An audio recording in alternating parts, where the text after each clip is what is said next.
37 good.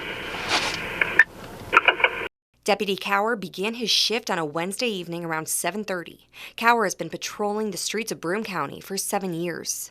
In that time, he's watched the heroin epidemic in our community spiral out of control. When I started, it was crack cocaine. And then for a while it was meth, and now it's heroin. With heavy heroin use comes constant overdoses. Cower says those calls have become a burden on law enforcement. We're typically the first responders there on overdoses because we're already in our cars and already near the calls, as opposed to like an ambulance or a fire crew has to load up. We're the first ones there, and we're the ones giving that Narcan.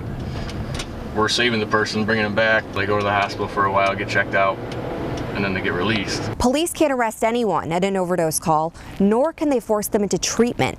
All they can do is give them these cards with hotline numbers on it.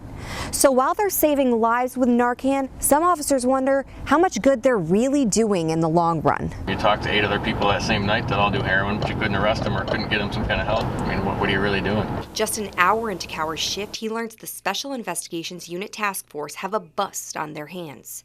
We head to the Johnson City Police Department, where Cower negotiates with investigators. The undercover cops agree to allow our Fox 40 crew in for an exclusive look at the inventory.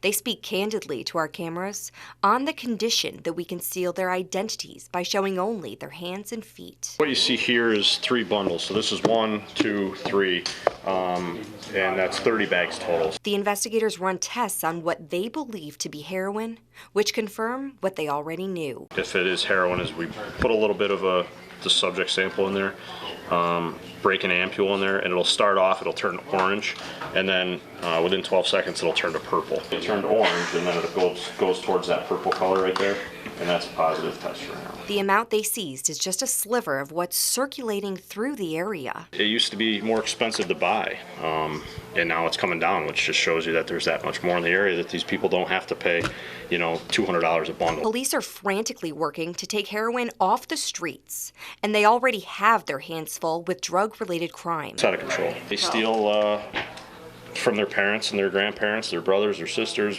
husbands, wives, whoever they have to steal from. If they don't have the means to pay for it, they find it. Many local departments are understaffed as it is. As the impact of heroin intensifies, resources stretch thinner and thinner. More overdoses and more people out doing heroin, stealing stuff, doing robberies. You're tying up all those resources and guys that you wouldn't have, say, 7 years ago.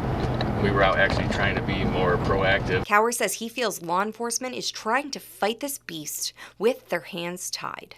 Police are calling for backup. Some want to see legislation put in place to help them combat this crisis. I think there has to be some other repercussions in some other way. So either you have to let us arrest them, or if we do save their life on an overdose, make them go to certain classes. And tougher penalties for dealers. You get the dealers off the streets, and if people can't get their hands on the stuff, or if it's harder to get somehow, then they're going to either resort to something else or end up quitting and becoming a better person for it. A plea from police to help them take this poison out of our community.